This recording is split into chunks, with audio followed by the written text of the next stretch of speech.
ನಮಸ್ಕಾರ. ಶ್ರೀಮಂತರಾಗಲು ನಿಮಗೆ ಈ ಜ್ಞಾನ್ ಸೀರೀಸ್ಗೆ ಸ್ವಾಗತ. ನಾನು ಪ್ರಿಯರಾಮ್ ಬಿಂಡಿಂಗ್ ನವಿಲೆ.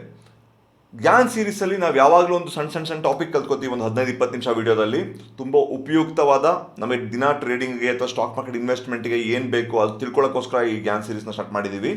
ಇದರಲ್ಲಿ ನಾವು ಇವತ್ತು ನೀವೆಲ್ಲ ಕೇಳ್ಕೊಂಡಂಗೆ ಲಾಂಗ್ ಟರ್ಮ್ ಇನ್ವೆಸ್ಟ್ಮೆಂಟ್ ಮತ್ತು SIP ಅಂದರೆ ಏನು ನೋಡೋಣ.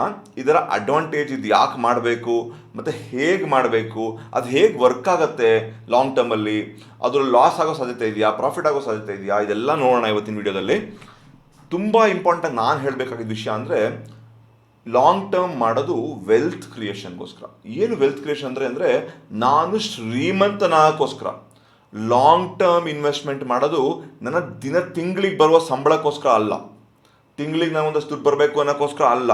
ನಾನೊಂದು 2-3 ವರ್ಷಕ್ಕೆ ಅದನ್ನು ವಿಡ್ರಾ ಮಾಡ್ಕೊಂಡ್ಬಿಟ್ಟು ಅದನ್ನು ಉಪಯೋಗಿಸ್ಕೊಂಡ್ಬಿಡ್ತೀನಿ ಅಂದರೆ ನೀವು ಲಾಂಗ್ ಟರ್ಮ್ ಮಾಡಲಿಕ್ಕೆ ಹೋಗಬಾರ್ದು. ನಿಮಗೊಂದು ಡಿಸಿಪ್ಲಿನ್ ಇರಬೇಕು. ಲಾಂಗ್ ಟರ್ಮ್ ಅಂದರೆ ಮಿನಿಮಮ್ 15 ವರ್ಷ, 20 ವರ್ಷ, 25 ವರ್ಷ, 30 ವರ್ಷ ಈ ಥರ ನೀವು ಮಾಡ್ಕೊಂಡು ಹೋದರೆ ಒಂದು ಘಟ್ಟದಲ್ಲಿ ನೀವು ಶ್ರೀಮಂತರಾಗಲಿಕ್ಕೆ ಯಾರೂ ಸ್ಟಾಪ್ ಮಾಡೋಕ್ಕೆ ಸಾಧ್ಯ ಇಲ್ಲ. ಸ್ಟಾಕ್ ಮಾರ್ಕೆಟ್ ಕ್ರ್ಯಾಶ್ಗಳಾದರೂ ನೀವು ಅದನ್ನು ಸ್ಟಾಪ್ ಮಾಡೋಕ್ಕಾಗಲ್ಲ. ಇನ್ನೂ ಅಡ್ವಾಂಟೇಜ್ ಜಾಸ್ತಿ ಆಗುತ್ತೆ ನಮಗೆ. ಅದು ಹೇಗೆ ಅಂತ ನೋಡೋಣ ಇವತ್ತು. ನಾನು ಹೇಳೋಕ್ಕೆ ಇಷ್ಟಪಡ್ತೀನಿ ಅಂದರೆ, ನಾವು ಶ್ರೀಮಂತರಾಗಬೇಕು, ಎಲ್ಲರೂ ಶ್ರೀಮಂತರಾಗಬೇಕು. ಶ್ರೀಮಂತರಾಗಕ್ಕೆ ಅದರಲ್ಲಿ ಏನು ತಪ್ಪಿಲ್ಲ. ನಮ್ಮ ಇಂಡಿಯನ್ ಮೆಂಟಾಲಿಟಿ ಹೆಂಗಿದೆ ಅಂದರೆ, ಮೋಸ್ಟ್ಲಿ ಬ್ರಿಟಿಷರ್ಸಿಂದ ಬಂದಿರ್ಬೋದು ಅಥವಾ ಬೇರೆ ನಮ್ಮ ಎಜುಕೇಷನ್ ಸಿಸ್ಟಮಿಂದ ಬಂದಿರ್ಬೋದು, ಏನೇ ಒಂದು ಕಾರಣದಿಂದ ಬಂದಿರ್ಬೋದು, ದುಡ್ಡನ್ನ ಒಂದು ಸ್ವಲ್ಪ ನಾವು ಕೆಟ್ಟದಾಗಿ ನೋಡ್ತೀವಿ. ಅಂದರೆ ಶ್ರೀಮಂತ ಯಾವತ್ತೂ ಕೆಟ್ಟವನು. ನಾವು ಫಿಲಮ್ಗಳಲ್ಲಿ ನೋಡ್ತೀವಲ್ವಾ, ಶ್ರೀಮಂತ ವಿಲನ್ ಯಾವತ್ತೂ. ಅದೇ ಬಡವ ತುಂಬ ಒಳ್ಳೆಯವನು, ಮಿಡಲ್ ಕ್ಲಾಸ್ ಅವನು ತುಂಬ ಒಳ್ಳೆಯವನು, ಅದು ತುಂಬ ಕಷ್ಟಪಡ್ತಿರ್ತಾನೆ, ಬಟ್ ಅದ್ರ ಅವ್ನಿಗೇನು ಬೇರೆ ದಾರಿನೇ ಇಲ್ಲ ಆ ಥರ ತೋರಿಸ್ತಿರ್ತಾರೆ ಫಿಲಮ್ಗಳಲ್ಲಾಗಲಿ. ಅದು ನಮ್ಮ ಕಲ್ಚರ್ ಕೂಡ ಆ ಥರ ಇದೆ ಅಲ್ವಾ. ಶ್ರೀಮಂತ ಅಂದರೆ ಅವ್ನು ಕೆಟ್ಟವನು ಅಂತಾನೆ ಅರ್ಥ. ಆದರೆ ನಿಜ ಹಂಗಲ್ಲ. ಶ್ರೀಮಂತ ನಾವು ನೋಡಿರ್ತೀವಿ, ಅಂಬಾನಿ ನೋಡಿರ್ಬೋದು, ನಾರಾಯಣ ಮೂರ್ತಿ ಅವ್ರು ನೋಡಿರ್ಬೋದು, ಅಜೀಂ ಪ್ರೇಮ್ಜಿ ಅವ್ರು ನೋಡಿರ್ಬೋದು, ಇವರೆಲ್ಲ ನೋಡಿರ್ತೀವಿ. ಅವರೆಲ್ಲರೂ ಸುಮ್ಮನೆ ಶ್ರೀಮಂತರಾಗಿಲ್ಲ, ಕೆಟ್ಟ ತಲೆ ಹೊಡೆದು ಶ್ರೀಮಂತರಾಗಿರಲ್ಲ. ಅವರೆಲ್ಲರೂ ಕಷ್ಟಪಟ್ಟಿರ್ತಾರೆ. ಕಷ್ಟಪಟ್ಟ ತಕ್ಷಣ ಶ್ರೀಮಂತರಾಗ ಸಾಧ್ಯನಾ? ಅದು ಸಾಧ್ಯ ಇಲ್ಲ. ಎಷ್ಟೋ ಜನ ಕಷ್ಟ, ನಾನು ನೀವೆಲ್ಲ ಕಷ್ಟಪಡ್ತಾ ಇರ್ತೀವಲ್ವ. ಸೊ ಪ್ರತಿಯೊಬ್ಬ ಕಷ್ಟಪಟ್ಟರೆ ಸಾಧ್ಯ ಇಲ್ಲ. ಅವನಿಗೆ ಶ್ರೀಮಂತರಾಗೋದು ಹೇಗೆ ಅಂತಲೂ ಒಂದು ನಾಲೆಡ್ಜ್ ಇರಬೇಕು, ಒಂದು ಇಂಟೆಲಿಜೆನ್ಸ್ ಇರಬೇಕು. ಓಕೆ, ಇದು ಎರಡೂ ಇದ್ದರೆ ದೇವರು ಕೂಡ ನಿಮ್ಮನ್ನ ಸ್ಟಾಪ್ ಮಾಡೋಕ್ಕೆ ಸಾಧ್ಯ ಇಲ್ಲ. ಶ್ರೀಮಂತರಾಗಕ್ಕೆ ಲಕ್ಕು ನಿಮ್ಮ ಜೊತೆನೇ ಇರುತ್ತೆ. ದೇವ್ರು ನಿಮಗೆ ಸಹಾಯ ಮಾಡ್ತಾನೆ ಇನ್ನೂ ನಿಮಗೆ ಶ್ರೀಮಂತರಾಗಕ್ಕೆ. ಓಕೆನಾ? ಸೊ ಮೇನು ಒಂದು ಕಷ್ಟಪಡಬೇಕು, ಅದಕ್ಕೆ ಶಾರ್ಟ್ಕಟ್ ಇಲ್ಲ. ಎರಡನೇದು ನಿಮಗೆ ಹೇಗೆ ಶ್ರೀಮಂತರಾಗಬೇಕು ಅಂತಲೂ ಗೊತ್ತಿರಬೇಕು. ಇದು ಎರಡೂ ಇದ್ದರೆ ಮಾತ್ರ ನೀವು ಶ್ರೀಮಂತರಾಗ ಸಾಧ್ಯ ಅನ್ನೋ ಗ್ಯಾರಂಟಿ ಸಾಧ್ಯ ಇದೆ. ಓಕೆ, ಇದಕ್ಕೆ ನಿಮಗೆ ಲಾಂಗ್ ಟರ್ಮ್ ಬೇಕು. ಈಗ ಇಮಿಡಿಯೇಟಾಗಿ ನಾನು ಈಗ ಇವತ್ತು ಗಿಡದ ಒಂದು ಒಂದು ಒಂದು ಒಂದು ಒಂದು ಬೀಜ ನೆಟ್ಟರೆ ನಾಳೆ ನಾನು ಹೋಗ್ಬಿಟ್ಟು ಒಂದು ದೊಡ್ಡ ಹಣ್ಣು ತಿಂತೀನಿ ಅಂದರೆ ಆಗಲ್ಲ. ಅದಕ್ಕೆ ಬೇಕಾದೇನು ಬೇಕು? ಗಿಡ ನೆಡಬೇಕು, ದಿನ ನೀರು ಹಾಕಬೇಕು, ಪ್ರತಿ ತಿಂಗಳು ನೀವು ಗೊಬ್ಬರ ಹಾಕಬೇಕು, ಎಲ್ಲ ಮಾಡಿ ಮಾಡಿ ಮಾಡಿ ಅದು ಮರ ಆದಾಗ ನೀವು ಅದರ ಫಲವನ್ನು ಅನುಭವಿಸಬಹುದು. ನೀವು ಈ ಕೆಲಸಗಳನ್ನು ಮಾಡ್ದೇನೆ ನಾನು ಶ್ರೀಮಂತನಾಗ್ಬಿಡ್ತೀನಿ, ನಂಗೆ ಲಾಟ್ರಿ ಹೊಡೆದ್ಬಿಡುತ್ತೆ ಒಂದಿನ ಅಂದರೆ ಅದು ಕನಸಾಗೆ ಉಳ್ಕೊಳುತ್ತೆ. ಅದಕ್ಕೆ ಶ್ರೀಮಂತರಾಗಕ್ಕೆ ಏನೇನು ಬೇಕೋ ಅದು ನೀವು ಕೆಲಸಗಳು ಮಾಡಲೇಬೇಕು. ಓಕೆ, ಆ ಮಾಡಿದ್ರೆ ಮಾತ್ರ ನೀವು ಶ್ರೀಮಂತರಾಗ ಸಾಧ್ಯ.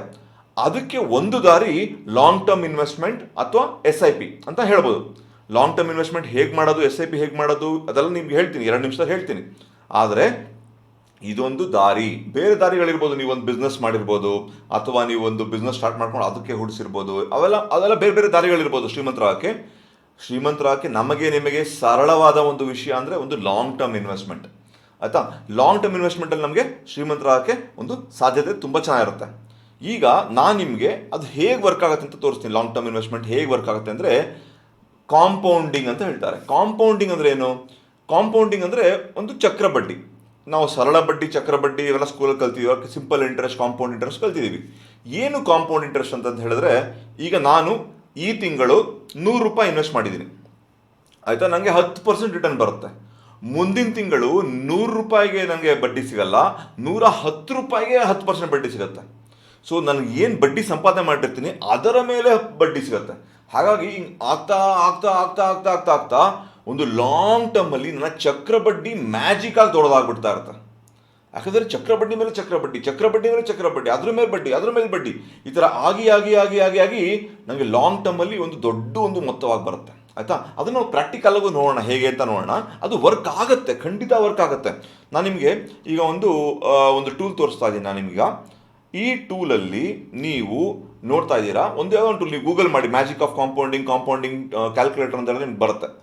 ಈಗ ಫಾರ್ ಎಕ್ಸಾಂಪಲ್ ಒಂದು 5,000 ರೂಪಾಯಿ ನಾನು ಪ್ರತಿ ತಿಂಗಳು ನಾನು ಇನ್ವೆಸ್ಟ್ ಮಾಡ್ತಾ ಇದ್ದೀನಿ ಅಂತ ಅನ್ಕೊಳ್ಳೋಣ. ಎಲ್ಲ ಝೀರೋ ಮಾಡಿದ್ದೀನಿ. ಪ್ರತಿ ತಿಂಗಳು ಒಂದು 5,000 ರೂಪಾಯಿ ನಾನು ಇನ್ವೆಸ್ಟ್ ಮಾಡೋಕ್ಕೆ ಸಾಧ್ಯ ಅಂತ ಅನ್ಕೊಳ್ಳೋಣ. ನಾನು 5,000 ಪ್ರತಿ ತಿಂಗಳು ಇನ್ವೆಸ್ಟ್ ಮಾಡ್ತೀನಿ. ನಾ ಇನ್ವೆಸ್ಟ್ಮೆಂಟ್ ಪೀರಿಯಡ್ ಬಂದು ಒಂದು 20 ವರ್ಷಗಳು ಮಾಡ್ತೀನಿ ಅಂತ ಅನ್ಕೊಳ್ಳೋಣ.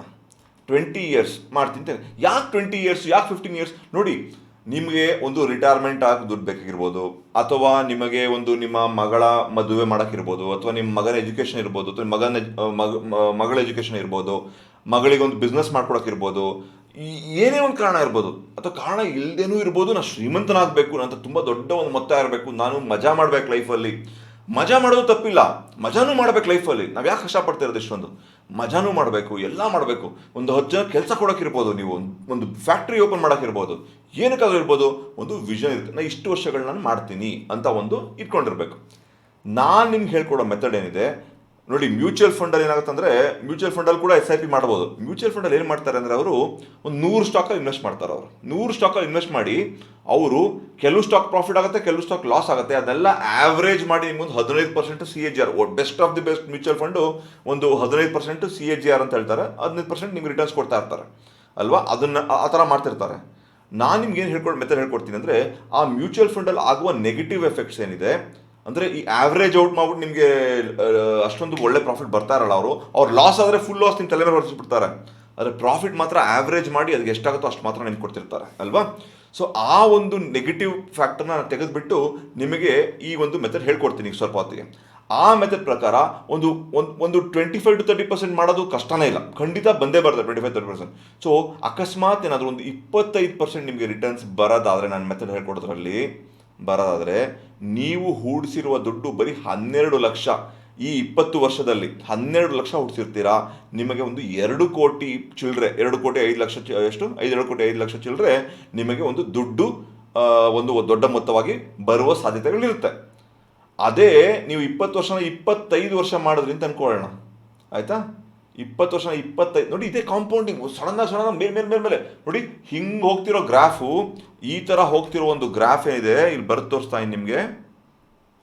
ಈ ಥರ ಹೋಗ್ತಿರೋ ಗ್ರಾಫ್ ಒಂದು ಸ್ಲೋ ಆಗಿ ನೋಡಿ, ಈ ಮೊದಲನೇ 5 ವರ್ಷ 10ನೇ ವರ್ಷ ಏನು ನಿಮ್ಮ ಪ್ರಾಫಿಟ್ ಅಷ್ಟೊಂದು ಜಾಸ್ತಿ ಆಗ್ತಾನೆ ಇರಲ್ಲ ಡಿಫ್ರೆನ್ಸು. ಅದೇ ಒಂದು ಟೈಮ್ ಆದಮೇಲೆ ನೋಡಿ ಝುಕ್ ಅಂತ ಮೇಲೋಟೋಗುತ್ತೆ. ಇದಕ್ಕೆ ಕಾಂಪೌಂಡಿಂಗ್ ಅಂತ ಹೇಳೋದು. ನೋಡಿ, ಅಕಸ್ಮಾತ್ ಬರೀ 20 ವರ್ಷದಿಂದ 25 ವರ್ಷದಿಂದ 5 ವರ್ಷ ಎಕ್ಸ್ಟ್ರಾ ಮಾಡಿದ್ರೆ ನಿಮಗೆ 6 ಕೋಟಿ 32 ಲಕ್ಷ ರೂಪಾಯಿ ಹತ್ತಿರ ಬರುವ ಸಾಧ್ಯತೆಗಳಿರುತ್ತೆ. ನೋಡಿ, ಇದೇ ಅಡ್ವಾಂಟೇಜ್, ಮ್ಯಾಜಿಕ್ ಆಫ್ ಕಾಂಪೌಂಡಿಂಗ್. ನೋಡಿ, 25 ವರ್ಷ ನಾನು 30 ವರ್ಷ ಮಾಡ್ತಾ ಇದ್ದೀನಿ. ನೋಡಿ, 30 ವರ್ಷ ಮಾಡಿದ್ರೆ 19 ಕೋಟಿ. ನಮ್ಮ 19 ಕೋಟಿ ಸೂಪರ್ ಡೂಪರ್. ನೋಡಿ, ಎಷ್ಟು ಮಾಡ್ತಾ ಇದ್ದೀರಾ ತಿಂಗಳಿಗೆ? ಬರೀ 5,000 ಮಾಡ್ತಾ ಇದ್ದೀರಾ. 5,000 ಮಾಡೋಕ್ಕಾಗಲ್ಲ ಸರ್ ಅಂದರೆ ನನಗೆ 1,000 ಮಾಡಿ. ನೋಡಿ, 1,000 ರೂಪಾಯಿ ಮಾಡ್ತಾ ಇದ್ದೀನಿ ಹೇಳ್ತೀಗ. 1,000 ರೂಪಾಯಿ ಮಾಡಿದ್ರು ನೀವು ಟೋಟಲ್ 30 ವರ್ಷದಲ್ಲಿ ಇನ್ವೆಸ್ಟ್ ಮಾಡಿರೋದು ಬರೀ 3,60,000 ರೂಪಾಯಿ. ನಿಮಗೆ 3 ಕೋಟಿ 87 ಲಕ್ಷ ರೂಪಾಯಿಗಳು ಬರುವ ಸಾಧ್ಯತೆಗಳಿದೆ ಬರೀ 1,000 ರೂಪಾಯಿ ಇನ್ವೆಸ್ಟ್ ಮಾಡ್ತಾ ಹೋದರೆ. ಆದರೆ ಇನ್ವೆಸ್ಟ್ ಮಾಡಬೇಕು, ಅದು ಮೋಸ್ಟ್ ಇಂಪಾರ್ಟೆಂಟ್. ಓಕೆನಾ? ಸೊ ಮಾಡ್ತಾ ಹೋದರೆ ನಿಮಗೆ ಚಕ್ರಬಡ್ಡಿ ನಿಮಗೆ ತುಂಬ ಹೆಲ್ಪ್ ಮಾಡುತ್ತೆ. ಇದೇ ಒಂದು ಅಡ್ವಾಂಟೇಜ್. ಓಕೆನಾ? ಇದೇ ಒಂದು ಅಡ್ವಾಂಟೇಜ್. ಲಾಂಗ್ ಟರ್ಮ್ ಇನ್ವೆಸ್ಟ್ ಮಾಡಿದ್ರೆ ಕಮ್ಮಿ ಮಾಡ್ತಾ ಇದ್ದಾರೆ, ಕಮ್ಮಿ ವರ್ಷಗಳು ಮಾಡ್ತಾ ಇದ್ದಾರೆ, ಅದ್ರ ಅಡ್ವಾಂಟೇಜ್ ಕಮ್ಮಿ ಆಗ್ತಾ ಹೋಗುತ್ತೆ. ಸೊ ಇದೊಂದು ನಿಮಗೆ ಹೆಂಗೆ ವರ್ಕ್ ಆಗುತ್ತೆ ಅಂತ ಗೊತ್ತಾಯ್ತು ನಿಮಗೆ ಅಲ್ವಾ? ಒಂದು ಮ್ಯಾಜಿಕ್ ಆಫ್ ಕಾಂಪೌಂಡಿಂಗ್ ಅಂತ ಒಂದು ವಿಷಯ ಇರುತ್ತೆ. ಅದಕ್ಕೋಸ್ಕರ ನೀವು ಒಂದು ಶ್ರೀಮಂತರಾಗುವ ಒಂದು ಸಾಧ್ಯತೆಗಳಿರುತ್ತೆ. ನಿಮಗೆ ನಿಮ್ಮ ಟಾರ್ಗೆಟ್ 20 ವರ್ಷಕ್ಕೆ ನನಗೆ ಇಷ್ಟು ದುಡ್ಡು ಬೇಕು ಅಂದರೆ ಅದನ್ನು ನೀವು ರಿವರ್ಸ್ ಇಂಜಿನಿಯರಿಂಗ್ ಮಾಡಿ. ನಾನು ಈಗಲೇ ಎಷ್ಟು ತಿಂಗಳು ಎಷ್ಟು ಉಳಿಸ್ಕೊಂಡು ಹೋಗಬೇಕು ಅಂತ ನೋಡಿ. ಫಾರ್ ಎಕ್ಸಾಂಪಲ್ ನಾನು ಹೇಳ್ತಾ ಇದ್ದೀನಿ, ಮಾರ್ಕೆಟ್ ಒಂದು 25% ನಾವು ಅರ್ನ್ ಮಾಡ್ಬೋದು ಅಪ್ರಾಕ್ಸಿಮೇಟ್ಲಿ ಅಂತ ನಾನು ಹೇಳ್ತಾ ಇದ್ದೀನಿ ನಿಮಗೆ ಅಲ್ವಾ, ನಾನು ಹೇಳ್ಕೊಡೋ ಮೆಥಡಲ್ಲಿ. ಈಗ ಅಕಸ್ಮಾತು ನಿಮಗೆ ರಿಟೈರ್ಮೆಂಟ್ ಈಗ 40 ವರ್ಷ ಇರ್ತದೆ, 40 ಇಯರ್ಸ್ ಇದೆ ನಿಮಗೆ ರಿಟೈರ್ಮೆಂಟ್ಗೆ ನನಗೆ 5 ಕೋಟಿ ರೂಪಾಯಿ ಬೇಕು ಸರ್ ಅಂತ ಹೇಳ್ತೀನಿ ಅಂತ ಅನ್ಕೊಳ್ಳೋಣ. ರಿಟೈರ್ಮೆಂಟ್ ನಿಮ್ಗೆ ಎಷ್ಟು ಬೇಕು? 5 ಕೋಟಿ ಬೇಕು. ಈಗ 40 ವರ್ಷ, ರಿಟೈರ್ಮೆಂಟ್ ನನಗೆ 5 ಕೋಟಿ ಬೇಕು. ತಿಂಗಳಿಗೆ ಎಷ್ಟು ಇನ್ವೆಸ್ಟ್ ಮಾಡಬೇಕು? 25% ನಂಗೆ ರಿಟರ್ನ್ ಬರೋದಾದ್ರೆ ವರ್ಷಕ್ಕೆ ನೋಡೋಣ. ಅದನ್ನ ಈಗ ಎಷ್ಟು ಬೇಕು? 5 ಕೋಟಿ ಬೇಕು. ನಾನು 20 ವರ್ಷ ಮಾಡ್ಕೊಂಬೋಣ. 20 ವರ್ಷ ಮಾಡಿಕೊಂಡು ನಾನು ತಿಂಗಳಿಗೆ 10,000 ರೂಪಾಯಿ ಇನ್ವೆಸ್ಟ್ ಮಾಡ್ತೀನಿ ಅಂತ ಅನ್ಕೊಳ್ಳೋಣ. ತಿಂಗಳಿಗೆ ನಾನು 10,000 ರೂಪಾಯಿ ಇನ್ವೆಸ್ಟ್ ಮಾಡಿದ್ರೆ ನನಗೆ ತಿಂಗಳಿಗೆ ವರ್ಷಕ್ಕೆ ಆಮೇಲೆ 4 ಕೋಟಿ ರೂಪಾಯಿ ನನಗೆ ಬಂತು ಅಲ್ವಾ? ಅಪ್ರಾಕ್ಸಿಮೇಟ್ಲಿ 4 ಕೋಟಿ ರೂಪಾಯಿ ಬಂತು ನನಗೆ ರಿಟೈರ್ಮೆಂಟ್ ಟೈಮಲ್ಲಿ. ಸೊ ನನಗೆ 5 ಕೋಟಿ ಬೇಕು. ಈಗ ಇದನ್ನ 11,000 ಮಾಡಿ. 11,000 ಮಾಡಿದ್ರೆ 4 ಕೋಟಿ ಬಂತು, ಆಗಿಲ್ಲ. ಸೊ ಇದನ್ನು ಒಂದು 15,000 ರೂಪಾಯಿ ಮಾಡಿ. 15,000 ರೂಪಾಯಿ ಮಾಡಿದ್ರೆ ನನಗೆ 6 ಕೋಟಿ ಬರುತ್ತೆ. ಸೊ ನನಗೊಂದು ವರ್ಷಕ್ಕೆ ತಿಂಗಳಿಗೆ ನಾನು 13,000 ರಿಂದ 14,000 ರೂಪಾಯಿ ನಾನು ಇನ್ವೆಸ್ಟ್ ಮಾಡಿದರೆ ನನ್ನ ರಿಟೈರ್ಮೆಂಟ್ ಟೈಮ್ಗೆ ನನಗೊಂದು 5 ಕೋಟಿ ರೂಪಾಯಿ ನನಗೆ ಬರುವ ಸಾಧ್ಯತೆಗಳು ಇರುತ್ತೆ ಅಲ್ವಾ. ಇದು ನನಗೆ ಕ್ಲಿಯರ್. ಸೊ ಇದು ವೆರಿ ಕ್ಲಿಯರ್ಲಿ ನಾವು ಈ ಥರ ಕ್ಯಾಲ್ಕುಲೇಟ್ ಮಾಡಿಕೊಂಡು ಅಪ್ರಾಕ್ಸಿಮೇಟ್ಲಿ ಇಷ್ಟೇ ಬರುತ್ತೆ ಅಂತಲ್ಲ, ಒಂದು ವರ್ಷ ನಿಮಗೆ 22% ಬರ್ಬೋದು, ಒಂದು ವರ್ಷ 30% ಬರ್ಬೋದು, ಒಂದು ಆ್ಯಾವ್ರೇಜಲ್ಲಿ ನಾನು ಹೇಳ್ತಾ ಇದ್ದೀನಿ ಇಷ್ಟು ಬರುತ್ತೆ ಅಂತ ಅಂದ್ಕೊಳ್ಳೋಣ. ಸೊ ಅಪ್ರಾಕ್ಸಿಮೇಟ್ಲಿ ಅಷ್ಟು ನಿಮಗೆ ಬರುವ ಸಾಧ್ಯತೆಗಳು ಹೆಚ್ಚಾಗಿರುತ್ತೆ. ಇದು ಹೇಗೆ ಸ್ಟಾಕ್ ಮಾರ್ಕೆಟಲ್ಲಿ ವರ್ಕ್ ಆಗುತ್ತೆ ಅದನ್ನು ನೋಡೋಣ ಈಗ. ಓಕೆ, ನೋಡಿ ಇದೆಲ್ಲನೂ ಒಂದೊಂದಾಗಿ ಸ್ಟೆಪ್ಸಾಗಿ ನಿಮ್ಗೆ ಹೇಳ್ಕೊಡ್ತಾ ಇದ್ದೀನಿ. ಯಾಕಂದರೆ ಇದು ಒಂದು ಪ್ಲ್ಯಾನಿಂಗ್ ಆಗಿರಬೇಕು, ನೀವು ಸೈಂಟಿಫಿಕ್ ಆಗಿ ಮಾಡಬೇಕು. ಇವೆಲ್ಲ ನಾವು ಸುಮ್ಮನೆ ರ್ಯಾಂಡಮ್ ಆಗಿ ಮಾಡಿದ್ರೆ ಅದು ವರ್ಕ್ ಆಗಲ್ಲ. ಓಕೆ, ಸ್ಟಾಕ್ ಮಾರ್ಕೆಟ್ ಹೆಂಗೆ ವರ್ಕ್ ಆಗುತ್ತೆ ಅಂತ ನೋಡೋಣ. ಸ್ಟಾಕ್ ಮಾರ್ಕೆಟಲ್ಲಿ ಇದೊಂದು ಗ್ರಾಫ್ ಅಂತ ಅಂದ್ಕೊಳ್ಳೋಣ, ಇದು ಟೈಮ್ ಅಂತ ಅಂದ್ಕೊಳ್ಳೋಣ, ಇದು ಟೈಮು, ಇದು ಪ್ರಾಫಿಟ್ ಅಂತ ಅಂದ್ಕೊಳ್ಳೋಣ, ಅಥವಾ ಪ್ರಾಫಿಟ್ ಅಥವಾ ಮಾರ್ಕೆಟ್ ಮೂವ್ಮೆಂಟ್ ಅಂತ ಅಂದ್ಕೊಳ್ಳೋಣ, ಮೂವ್ಮೆಂಟ್ ಅಂತ ಅಂದ್ಕೊಳ್ಳೋಣ. ಐಡಿಯಲಿ ಅಂದರೆ ಈಗ ನಿಮ್ಮ ಗಾಡಿ ತೊಗೋತೀರಾ, ಕಾರ್ ತೊಗೋತೀರಾ ಅಥವಾ ಟೂ ವೀಲರ್ ತೊಗೋತೀರಾ, ಅದರಲ್ಲಿ ಏನು ಹೇಳ್ತಾರೆ, 20 ಕಿಲೋಮೀಟರ್ ಪ್ರತಿ ಗಂಟೆಗಳು ಟೆಸ್ಟ್ ಲ್ಯಾಬ್ ಕಂಡೀಷನ್ಸಲ್ಲಿ ಅಂತ ಹೇಳ್ತಾರೆ. 20 ಕಿಲೋಮೀಟರ್ ಕೊಡ್ತಾರೆ ಒಂದು ಪ್ರತಿ ಲೀಟರ್ಗೆ ಮೈಲೇಜು ಅಂತ ಲ್ಯಾಬ್ ಕಂಡೀಷನ್ ಹೇಳ್ತಾರೆ. ಆನ್ ರೋಡಲ್ಲಿ ಏನಾಗುತ್ತೆ, ಬೇರೆನೇ ಇರುತ್ತೆ ಅದರದ್ದೇ ಅಲ್ವಾ, ಅದರದ್ದೇ ಬೇರೆ ಇರುತ್ತೆ ಅಲ್ವಾ.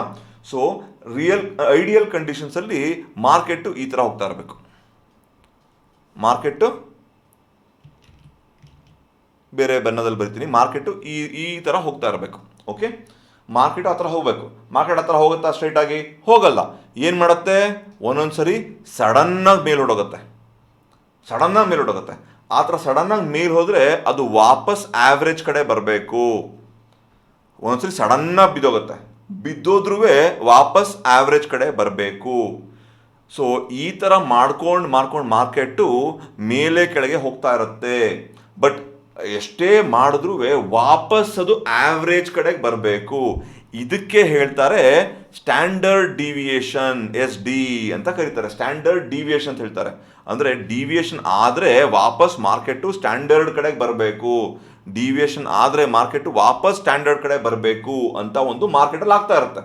ಇದು ಒಂದು ನಾರ್ಮಲ್ ವಿಷಯ, ಎಲ್ಲ ಗೊತ್ತಿರೋ ವಿಷಯವೇ. ಇದಕ್ಕೆ ಏನು ಕಾರಣ ಅದೆಲ್ಲ ಇನ್ನೊಂದ್ಸರಿ ದೊಡ್ಡ ವಿಷಯ ನೋಡೋಣ.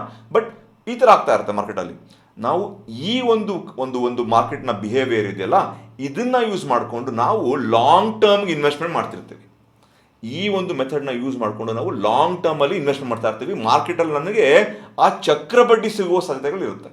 ಓಕೆನಾ. ಸೊ ಈಗ ಇದು ಮಾರ್ಕೆಟಲ್ಲಿ ಆಗುವ ಒಂದು ವಿಷಯ. ಓಕೆ, ಇದು ಯಾವಾಗ ಹೋಗ್ತಾ ಇರುತ್ತೆ, ಸ್ಟ್ಯಾಂಡರ್ಡ್ ಡಿವಿಷನ್. ನಾವು ಬಾಲಿಂಜರ್ ಬ್ಯಾಂಡಲ್ಲಿ ಕೂಡ ನಾನು ಸ್ಟ್ಯಾಂಡರ್ಡ್ ಡಿವಿಷನ್ ಎಕ್ಸ್ಪ್ಲೇನ್ ಮಾಡಿದ್ದೀನಿ. 5 ಮಿನಿಟ್ಸಲ್ಲಿ ಹೋಗ್ತಾ ಇರುತ್ತೆ, 1 ಮಿನಿಟಲ್ಲಿ ಹೋಗ್ತಾ ಇರುತ್ತೆ, ಲಾಂಗ್ ಟರ್ಮಲ್ಲೂ ಸ್ಟ್ಯಾಂಡರ್ಡ್ ಡಿವಿಷನ್ ಆಗ್ತಾ ಇರುತ್ತೆ. ಇದು ಮಾರ್ಕೆಟಲ್ಲಿ ಆಗ್ತಾ ಇರೋ ವಿಷಯ. ಈಗ ನಾನು ನಿಮಗೆ ಇದು ಮಾರ್ಕೆಟಲ್ಲಿ ಹೆಂಗೆ ವರ್ಕ್ ಆಗುತ್ತೆ ಅಂತ ನಿಮ್ಗೆ ತೋರಿಸ್ತೀನಿ. ಈಗ ಇದೊಂದು ಎಕ್ಸಾಂಪಲ್ ನಾನು ಆಲ್ರೆಡಿ ಬರೆದಿಟ್ಟಿದ್ದೀನಿ, ಇದನ್ನು ಡಿಲೀಟ್ ಮಾಡ್ತಾ ಇದ್ದೀನಿ. ಈಗ ಡಿಲೀಟ್ ಮಾಡಿ ನಿಮಗೆ ಬರೆದು ತೋರಿಸ್ತೀನಿ. ಈಗ ಪ್ರತಿ ತಿಂಗಳು ನೀವು ಅಕಸ್ಮಾತ್ ಒಂದು ವರ್ಷದ ಎಕ್ಸಾಂಪಲ್ ತೊಗೊಳ್ಳೋಣ. ಸ್ಟೇಟ್ ಬ್ಯಾಂಕ್ ಆಫ್ ಇಂಡಿಯಾ ಅಂತ ಅಂದ್ಕೊಳ್ಳೋಣ. ಸ್ಟೇಟ್ ಬ್ಯಾಂಕ್ ಆಫ್ ಇಂಡಿಯಾ ಅಂತ ಅಂದ್ಕೊಂಡು ನಾ ಪ್ರತಿ ತಿಂಗಳು ಒಂದು 5,000 ರೂಪಾಯಿ ಇನ್ವೆಸ್ಟ್ ಮಾಡ್ತೀನಿ ಅಂತ ಅಂದ್ಕೊಳ್ಳೋಣ.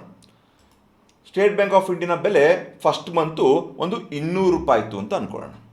ಆಯಿತಾ, ಪ್ರತಿ ತಿಂಗಳು ಇನ್ವೆಸ್ಟ್ಮೆಂಟ್ 5,000 ರೂಪಾಯಿ ಮಾಡೋ ಸಾಧ್ಯತೆ ಸರ್ ನನಗೆ.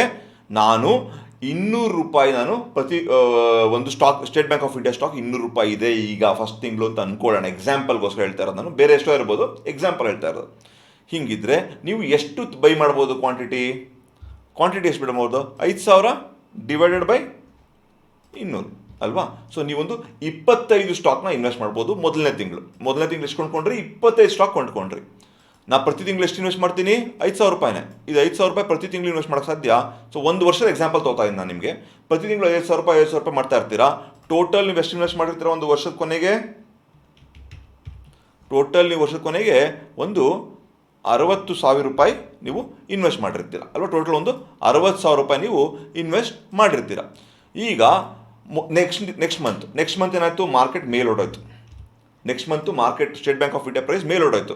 ಅವಾಗ ನೀವು ಎಷ್ಟು ಕೊಂಡ್ಕೊಳ್ಳೋಕೆ ಸಾಧ್ಯ ಆಯಿತು, 20. ನೋಡಿ ಸ್ಟ್ಯಾಂಡರ್ಡ್ ಡಿವಿಯೇಷನ್ ಮ್ಯಾಪ್ ಹಾಡ್ಕೊಳ್ಳಿ, ನಾನು ಹೇಳಿದೆ ಮೇಲೆ ಹೋಗುತ್ತೆ ಕೆಳಗೆ ಬರುತ್ತೆ, ಬಟ್ ಆವ್ರೇಜಲ್ಲಿ ಮಾಡ್ಕೊಂಡು ಸ್ಟ್ಯಾಂಡರ್ಡ್ ಡಿವಿಯೇಷನ್ ಮಾಡ್ಕೊಂಡು ಹಿಂಗೆ ಬರ್ತಾ ಹೋಗುತ್ತೆ. ಹಾಗೆ ಆಯಿತು.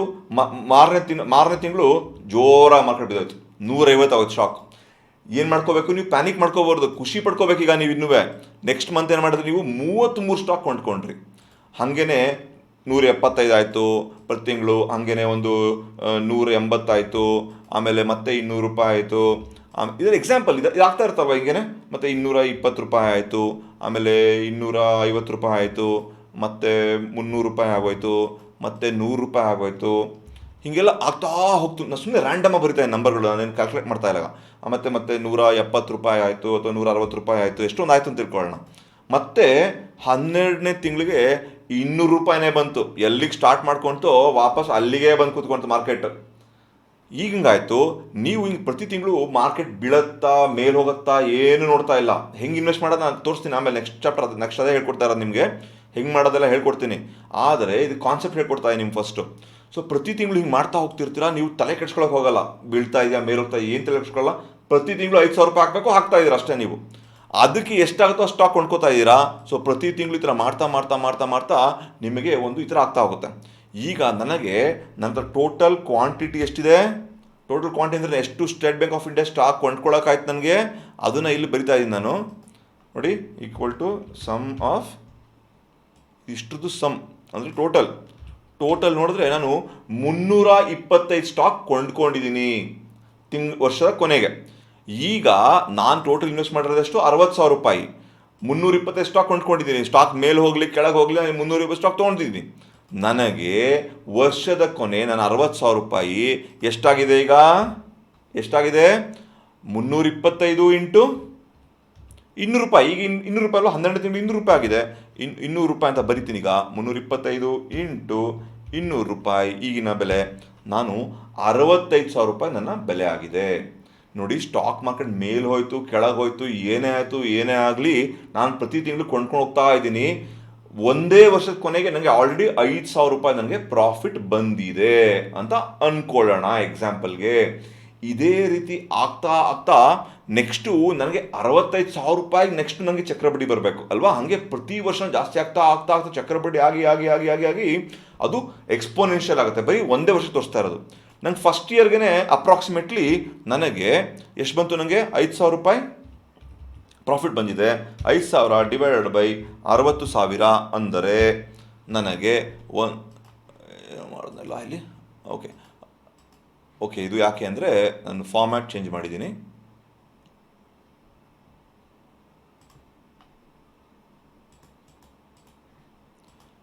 ನನಗೆ ಆಲ್ಮೋಸ್ಟ್ ಒಂದು 8.5% ನನಗೆ ರಿಟರ್ನ್ ಬಂದಿದೆ. 8.5% ರಿಟರ್ನ್ ಬಂದಿದೆ ಫಸ್ಟ್ ಇಯರ್ ಅಂತ ಅಂದ್ಕೊಳ್ಳೋಣ. ಇದೊಂದು ಎಕ್ಸಾಂಪಲ್ ಹೇಳ್ತಿರೋದು ನಾನು. ಈಗ ನಾನೇನು ಮಾಡ್ತೀನಿ, ನನ್ನ ಪರ್ಸೆಂಟೇಜ್ ರಿಟರ್ನ್ ನಾನು ಜಾಸ್ತಿ ಮಾಡ್ಕೋಬೇಕು ಅಲ್ವಾ. ನನ್ನ ಪರ್ಸೆಂಟೇಜ್ ರಿಟರ್ನ್ 25% ಮಾಡ್ಕೋಬೇಕು ನಾನೀಗ. ಅದು ನನ್ನ ಉದ್ದೇಶ ಅಲ್ವಾ. ನಾನು ಇದರಲ್ಲಿ ಏನು ತೋರಿಸ್ತಾ ಇದ್ದೀನಿ, ನಾನು ನಿಮಗೆ ಸ್ಟಾಕ್ ಮಾರ್ಕೆಟ್ ಬೀಳಲಿ ಮೇಲೆ ಹೋಗಲಿ ಏನೇ ಆಗಲಿ ನಾನು ಇನ್ವೆಸ್ಟ್ ಮಾಡ್ತಾ ಇದ್ದೀನಿ, ಅದನ್ನು ತೋರಿಸ್ತಾ ಇದ್ದೀನಿ ನಿಮಗೆ. ಸೊ ಏನು ಹೇಳ್ತಾ ಇದ್ದೀನಿ, ನನ್ನ ಕ್ವಾಂಟಿಟಿ ಬಿದ್ದಾಗ ಜಾಸ್ತಿ ತೊಗೋತಾ ಇದ್ದೀನಿ, ಮೇಲೋದಾಗ ಕಮ್ಮಿ ಕ್ವಾಂಟಿಟಿ ತೊಗೋತಾ ಇದ್ದೀನಿ ಅಷ್ಟೇ ಅಲ್ವಾ. ಅಕಸ್ಮಾತು ಸ್ಟಾಕ್ ಮಾರ್ಕೆಟ್ ಒಂದು ವರ್ಷ ಇದರಲ್ಲಿ 250 ರೂಪಾಯಿ ಆಗಿತ್ತು ಅಂತ ಅಂದ್ಕೊಳ್ಳೋಣ. ಅಕಸ್ಮಾತ್ ಒಂದು ವರ್ಷದ ಕೊನೆಗೆ 250 ರೂಪಾಯಿ ಆಗಿತ್ತು ಅಂತ ಅಂದ್ಕೊಳ್ಳೋಣ. ಆದರೆ ನನ್ನ ಬೆಲೆ ಎಷ್ಟಾಯಿತು, 250 ರೂಪಾಯಿ ಅಂತಂದರೆ ನೋಡಿ 81,000 ರೂಪಾಯಿ, 81,250 ಅಂದರೆ ಇಲ್ಲಿ ನಾನು ಕ್ಯಾಲ್ಕುಲೇಟ್ ಮಾಡ್ಕೊಳ್ಳೋದಾದರೆ ನನಗೆ 21,000 ರೂಪಾಯಿ ಲಾಭ ಬಂದಿದೆ. 21,000 ರೂಪಾಯಿ ನನಗೆ ಲಾಭ ಬಂದಿದೆ. ಮಾಡಿದ್ರೆ ನನಗೆ 35% ರಿಟರ್ನ್ ಬಂದಂಗಾಯಿತು, 35% ರಿಟರ್ನ್ ಬಂದಂಗಾಯಿತು. ಸೊ ಹಿಂಗಾಗುತ್ತೆ ಮಾರ್ಕೆಟಲ್ಲಿ. ಒಂದು ಕೆಲವು ವರ್ಷಗಳು ನಿಮಗೆ 10-12% ಬರುತ್ತೆ, ಕೆಲವು ವರ್ಷ ಈ 35% ಬಂದುಬಿಡುತ್ತೆ. ಹೀಗೆಲ್ಲ ಆಗತ್ತೆ. ನೀವು ನೋಡಿದ್ದೀರಾ, ಇವೆಲ್ಲ ಆಗೋದಲ್ವಾ. ಸೊ ಇದು ನಿಮಗೆ ಆಗ್ತಾ ಇರುತ್ತೆ. ಸೊ ಹೀಗೆ ಒಂದು ಅಡ್ವಾಂಟೇಜ್ ಇದೆ. ಸೊ ಬೀಳಿ ಮೇಲೆ ಹೋಗಲಿ ನೀವು ಅದನ್ನ ತೋತಾ ಇರ್ತೀರಾ. ಈಗ ನಾನು ನೆಕ್ಸ್ಟ್ ಹೇಳೋದು, ಇದನ್ನು ಹೆಂಗೆ ನೀವು ರಿಯಲ್ ಟೈಮಲ್ಲಿ ಉಪಯೋಗಿಸ್ಕೊತೀರಾ ಅದನ್ನು ನೋಡೋಣ. ಈಗ ಅದಕ್ಕೋಸ್ಕರ ನಾನು ಇಲ್ಲೊಂದು ಇದು ಮಾಡಿದ್ದೀನಿ, ಒಂದು ವ್ಯವಸ್ಥೆ ಮಾಡಿಕೊಟ್ಟಿದ್ದೀನಿ ನಿಮಗೆ. ಈ ವ್ಯವಸ್ಥೆ ಏನು ಅದನ್ನು ನೋಡೋಣ. ಸೊ ನೀವು ಮಾಡಬೇಕಾಗಿದೆ ಅಂದರೆ ಫಸ್ಟು, ಈಗ ಅರ್ಥ ಆಯ್ತು ನಿಮಗೆಲ್ವಾ, ಮುಂಚೆನೇ ಈಗ ಅರ್ಥ ಆಯಿತು. ಲಾಂಗ್ ಟರ್ಮಲ್ಲಿ ನನಗೆ ಲಾಂಗ್ ಟರ್ಮ್ ಇಡಬೇಕು, ಚಕ್ರಬಡ್ಡಿ ಅನುಭವಿಸ್ಬೇಕು, ಪ್ರತಿ ತಿಂಗಳು ಹಾಕಬೇಕು. ಸ್ಟಾಕ್ ಮಾರ್ಕೆಟ್ ಬೀಳಲಿ ಮೇಲೆ ಹೋಗಲಿ ಏನಾದರೂ ಆಗಲಿ ಹಾಕಿದ್ರು ನಂಗೆ ಅಡ್ವಾಂಟೇಜ್ ಇದೆ, ಜಾಸ್ತಿ ಕ್ವಾಂಟಿಟಿ ಕೊಂಡ್ಕೋತೀನಿ, ಜಾಸ್ತಿ ನಾನು ಇದು ಮಾಡ್ಕೋತೀನಿ ಅಂತ ಗೊತ್ತಿದೆ ನಿಮಗೆ. ಈಗ ಇದನ್ನು ಹೆಂಗೆ ನಾನು ರಿಯಲ್ ಟೈಮಲ್ಲಿ ಅಳವಡಿಸ್ಬೇಕು ಅದನ್ನು ನಿಮಗೆ ತೋರಿಸ್ತಾ ಇದ್ದೀನಿ. ದೀರ್ಘಾವಧಿ ತಂತ್ರ ಇದೊಂದು.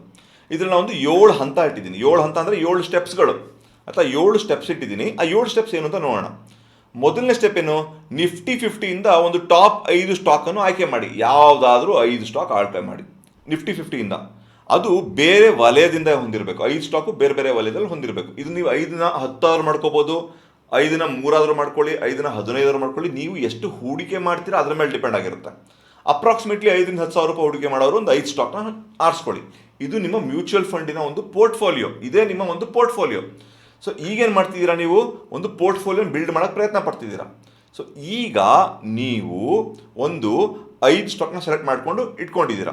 ಇದು ಬೇರೆ ಬೇರೆ ವಲಯ ಅಂದ್ರೇನು, ಒಂದು ಬ್ಯಾಂಕಿಂಗ್ ತೊಗೊಂಡಿರ್ತೀರಾ, ಒಂದು ಆಯಿಲ್ ಆ್ಯಂಡ್ ಗ್ಯಾಸ್ ತೊಗೊಂಡಿರ್ತೀರಾ, ಒಂದು IT ತೊಗೊಂಡಿರ್ತೀರಾ, ಒಂದು ಫಾರ್ಮಾ ತೊಗೊಂಡಿರ್ತೀರಾ, ಅಥವಾ ಹೀಗೆ ಬೇರೆ ಬೇರೆ ವಲಯದಿಂದ ಒಂದು 5 ಸ್ಟಾಕ್ನ ಆಯ್ಕೆ ಮಾಡ್ಕೊಂಡಿರ್ತೀರಾ.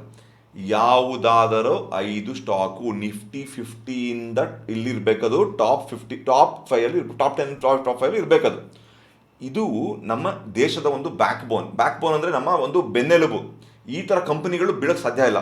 ಫಾರ್ ಎಕ್ಸಾಂಪಲ್ ರಿಲಯನ್ಸ್ ಇರ್ಬೋದು, ITI ಇರ್ಬೋದು, ಸ್ಟೇಟ್ ಬ್ಯಾಂಕ್ ಆಫ್ ಇಂಡಿಯಾ ಇರ್ಬೋದು, ಅಥವಾ ನಮ್ಮ ಫಾರ್ಮಾ ಸೆಕ್ಟರಲ್ಲಿ ಡಾಕ್ಟರ್ ರೆಡ್ಡಿ ಇರ್ಬೋದು, ಇನ್ಫೋಸಿಸ್ ಇರ್ಬೋದು. ಇಂಥ ಒಂದು ಒಳ್ಳೊಳ್ಳೆ ಕಂಪನಿಗಳು ಚೂಸ್ ಮಾಡ್ಕೊಳ್ಳಿ.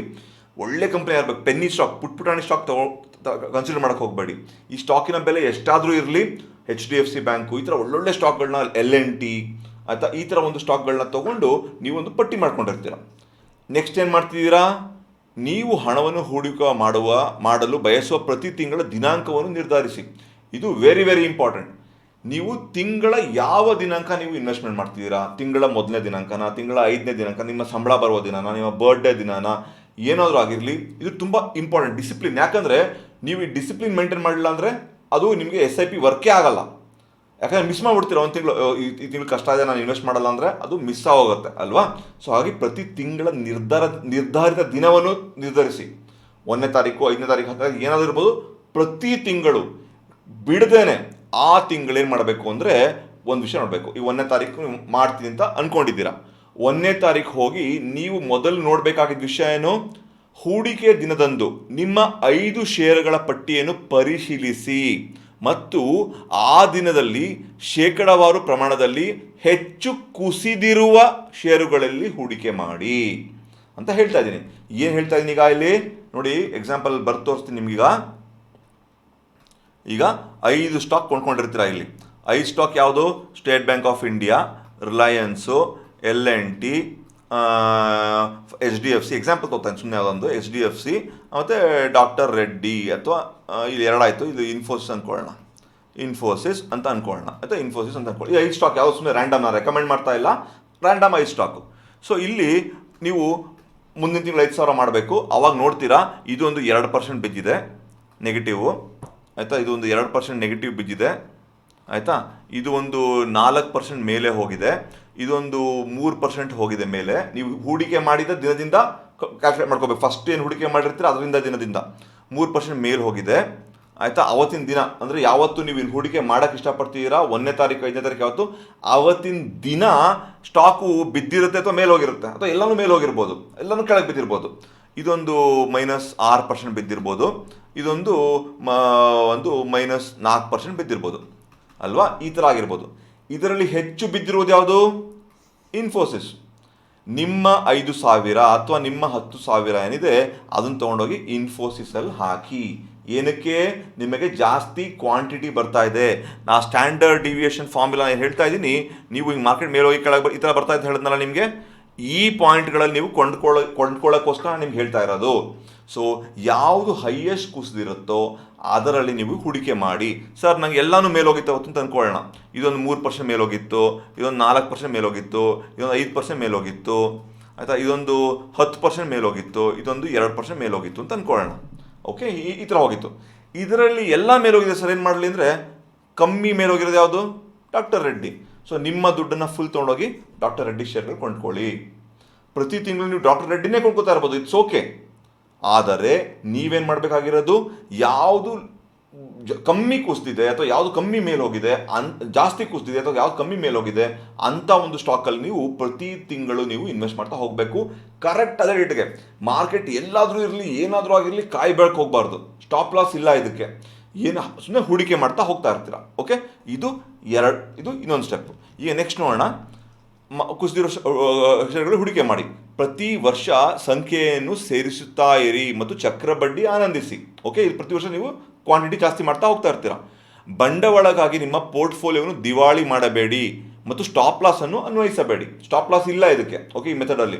ಸೊ ಹೂಡಿಕೆ ಮಾಡ್ತಾ ಹೋಗ್ತಾ ಇರ್ತೀರಾ. ನೀವು 2 ವರ್ಷ 3 ವರ್ಷದಲ್ಲೆಲ್ಲ ನೀವು ಅದನ್ನ ವಿಡ್ರಾ ಮಾಡ್ಕೊಂಡ್ಬಿಟ್ರೆ ನಿಮಗೆ ಅದರ ಪ್ರಾಫಿಟ್ ನಿಮಗೆ ಸಿಗೋದಿಲ್ಲ, ಆಯಿತಾ. ದಯವಿಟ್ಟು ಆ ಥರ ಮಾಡೋದು ಯೋಚನೆ ಇದ್ದರೆ ನೀವು ಇದನ್ನು ಮಾಡೋಕ್ಕೆ ಹೋಗಬೇಡಿ. ಮತ್ತು ಷರತ್ತು, ಹೂಡಿಕೆ ಮಾಡುವ ಮುನ್ನ ನಿಮ್ಮ ಸ್ಟಾಕು ನಿಫ್ಟಿ 50ಯಲ್ಲಿ ಇದೆಯಾ ಎಂದು ಪರಿಶೀಲಿಸಿ. ಪ್ರತಿ ತಿಂಗಳು ಒಂದ್ಸರಿ ಹೋಗ್ಬಿಟ್ಟು ಇರುತ್ತೆ ಇವೆಲ್ಲನೂ ಈ ಥರ ಒಳ್ಳೊಳ್ಳೆ ಸ್ಟಾಕ್ಗಳು ಕೊಂಡ್ಕೊಂಡ್ರೆ, ಬಟ್ ಸ್ಟಿಲ್ ಸೇಫ್ಟಿಗೋಸ್ಕರ ಪ್ರತಿ ತಿಂಗಳು ನೀವು ನೋಡ್ಕೋಬೇಕು ಇದೆಯಾ ಇಲ್ವಾ ಅಂತ.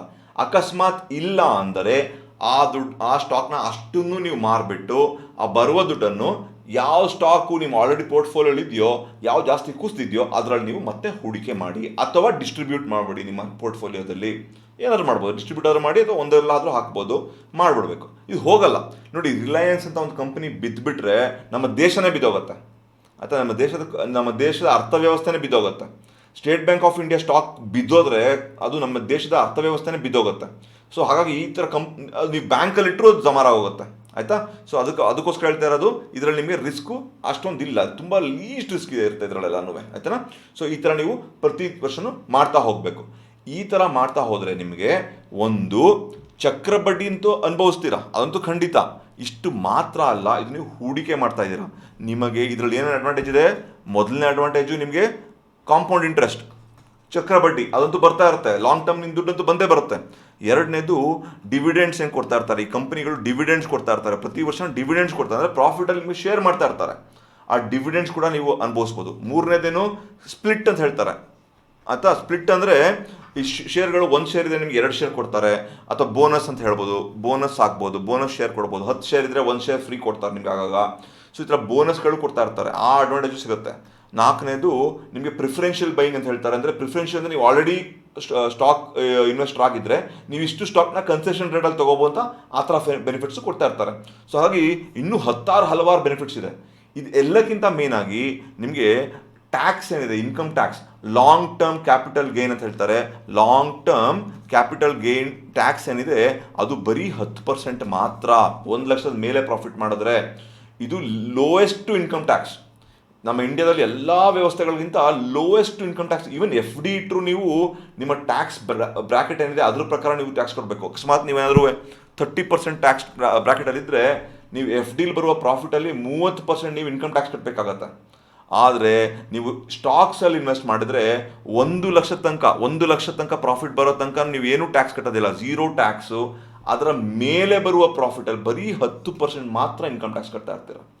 ಸೊ ಇದು one of the best instruments. Okay, so ಎಲ್ಲ ರೀತಿಯಲ್ಲೂ ನಿಮಗೆ ಇದು ಒಂದು ಪ್ರಾಫಿಟ್ ಆಗಿ ಹೊರಗೆ ಬರುತ್ತೆ. ಆದರೆ ಇದನ್ನು ಒಂದು ಸಿಸ್ಟಮೆಟಿಕ್ ಆಗಿ, ಒಂದು ಡಿಸಿಪ್ಲಿನ್ ಆಗಿ ನೀವು ಮಾಡಬೇಕಾಗಿರುತ್ತೆ. ಮಾಡಿದ್ರೆ ಖಂಡಿತ ನೀವು ಇದರಲ್ಲಿ ಪ್ರಾಫಿಟ್ ಹೊಂದ್ತೀರಾ. ಇದು ಮ್ಯೂಚುವಲ್ ಫಂಡ್ಗಿಂತ, FDಗಿಂತ, RDಗಿಂತ, ನಿಮ್ಮ PP ಪೋರ್ಷಲ್ಗಿಂತ ಎಲ್ಲದಕ್ಕಿಂತನೂ ಇದು ಒಂದು ಬೆನಿಫಿಷಿಯಲ್ ಥಿಂಗ್ಸ್, ಆಯಿತಾ. ನಾನು ಬೇರೆ ವಿಷಯದ ನೆಗೆಟಿವ್ ಎಲ್ಲ ಮಾತಾಡೋಕ್ಕೆ ಹೋಗಲ್ಲ, ನಾನು ಇಷ್ಟಪಡಲ್ಲ. ಆದರೆ ಇದು ಒಂದು ತುಂಬ ಸೂಪರ್ ಆದ ಒಂದು ವಿಷಯ, ನೀವು ಲಾಂಗ್ ಟರ್ಮ್ ನೀವು ಯೋಚನೆ ಮಾಡ್ತಾ ಇದ್ರೆ, ಓಕೆನಾ.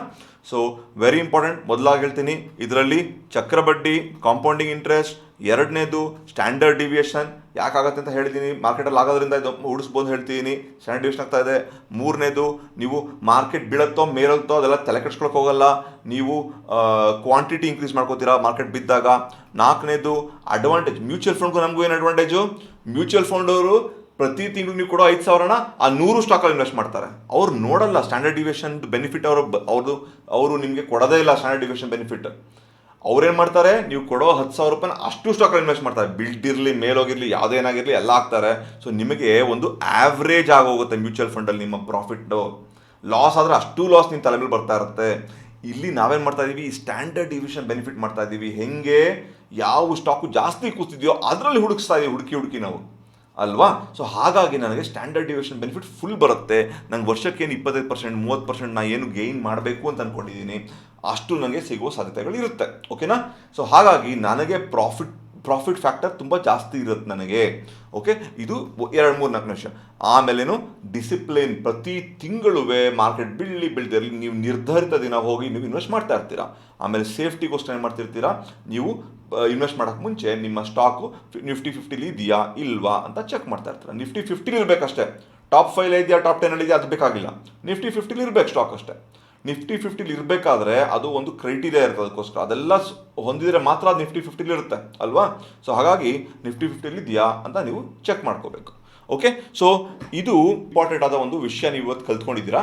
SIP ಹೇಗೆ ಮಾಡೋದು, ಲಾಂಗ್ ಟರ್ಮ್ ಇನ್ವೆಸ್ಟ್ಮೆಂಟ್ ಹೇಗೆ ಮಾಡೋದು, ವೆಲ್ತ್ ಕ್ರಿಯೇಷನ್ ಹೇಗೆ ಮಾಡೋದು ಅಂತ ಯೋಚನೆ ಮಾಡ್ತೀರಾ. ವೆಲ್ತ್ನ ನೀವು ತುಂಬ ಒಂದು ಪ್ರಿಯವಾಗಿ ನೋಡಿ, ತುಂಬ ಇಷ್ಟವಾಗಿ ನೋಡಿ. ಅದು ಒಂದು ಕ್ರೈಮ್ ಅಲ್ಲ. ಸಾಹುಕಾರನಾಗೋದು ಶ್ರೀಮಂತರಾಗೋದು ಅದು ಕ್ರೈಮ್ ಅಲ್ಲ. ಓಕೆ, ಎಲ್ಲರೂ ಶ್ರೀಮಂತರಾಗೋಣ, ಒಳ್ಳೆ ರೀತಿಯಲ್ಲಿ ಶ್ರೀಮಂತರಾಗೋಣ, ಬುದ್ಧಿವಂತಿಕೆಯಿಂದ ಶ್ರೀಮಂತರಾಗೋಣ. ಮತ್ತೆ ನೆಕ್ಸ್ಟ್ ಗ್ಯಾನ್ ಸೀರೀಸಲ್ಲಿ ನೋಡೋಣ. ಈ ವಿಡಿಯೋ ನಿಮ್ಗೆ ಇಷ್ಟ ಆದಲ್ಲಿ ದಯವಿಟ್ಟು ಎಲ್ಲರಿಗೂ ಹೆಲ್ಪ್ ಆಗಲಿ, ಶೇರ್ ಮಾಡಿ. ಅಥವಾ ಇದೆಲ್ಲ ನೋಡಿ, ಈ ವಿಷಯಗಳನ್ನೆಲ್ಲ ನಾನು ಎಷ್ಟೊಂದು ಜನ ದೊಡ್ಡ ಕೋರ್ಸ್ ಮಾಡಿಬಿಡ್ತಾರೆ ಇದನ್ನೆಲ್ಲ, ಇದೇ ವಿಷಯ ತಗೊಂಡು. ನಾನು ನಿಮಗೆ ಇದನ್ನು ತುಂಬ ಸರಳವಾಗಿ ಹೇಳ್ಕೊಟ್ಟಿದ್ದೀನಿ ಅಂತ ಅನ್ಕೋತೀನಿ. ಯಾಕೆ ಹಿಂಗಾಗತ್ತೆ ಅಂತಲೂ ಹೇಳ್ಕೊಟ್ಟಿದ್ದೀನಿ ಅನ್ಕೋತೀನಿ. ಓಕೆ, ನೀವು ನನಗೆ ತುಂಬ ನೀವು ಪ್ರೀತಿ ತೋರಿಸ್ತಾ ಇದ್ದೀರಾ. ನನ್ನ ಕಮೆಂಟ್ಸ್ ಎಲ್ಲ ನಾನು ನೋಡ್ತಾ ಇದ್ದೀನಿ, ತುಂಬ ನನಗೆ ಪ್ರೀತಿ ತೋರಿಸ್ತಾ ಇದ್ದೀರಾ. ನನಗೂ ಒಂದು ಎಂಕರೇಜ್ಮೆಂಟ್ ಬರ್ತಾ ಇದೆ. ದಯವಿಟ್ಟು ಹಾಗೆ ಈ ಥರ ವಿಷಯಗಳು ಯಾವ್ದು ಬೇಕು ಅಂತ ಕಮೆಂಟ್ ಮಾಡಿದ್ರೆ ನನಗೂ ಗೊತ್ತಾಗುತ್ತೆ ನಿಮ್ಗೆ ಏನು ತಂದ್ಕೊಡ್ಬೇಕು ಅಂತ. ಇದೇ ರೀತಿ ಒಂದು ಸಿಂಪಲ್ ಆಗಿ ವಿಡಿಯೋಗಳು ಮಾಡಿ ತಂದ್ಕೊಡ್ತೀನಿ ನಿಮ್ಮ ಮುಂದೆ. ಓಕೆ, ನೆಕ್ಸ್ಟ್ ವೀಕ್ ಮತ್ತೆ ಗ್ಯಾನ್ ಸೀರೀಸ್ ಸಿಗೋಣ. ಅದಕ್ಕೆ ಮುಂಚೆ ಮಧ್ಯದಲ್ಲಿ ನಾವು ಡೈಲಿ ಅನಾಲಿಸಿಸ್ ಸಿಗ್ತಾನೆ ಇರ್ತೀವಿ. Okay, good bye.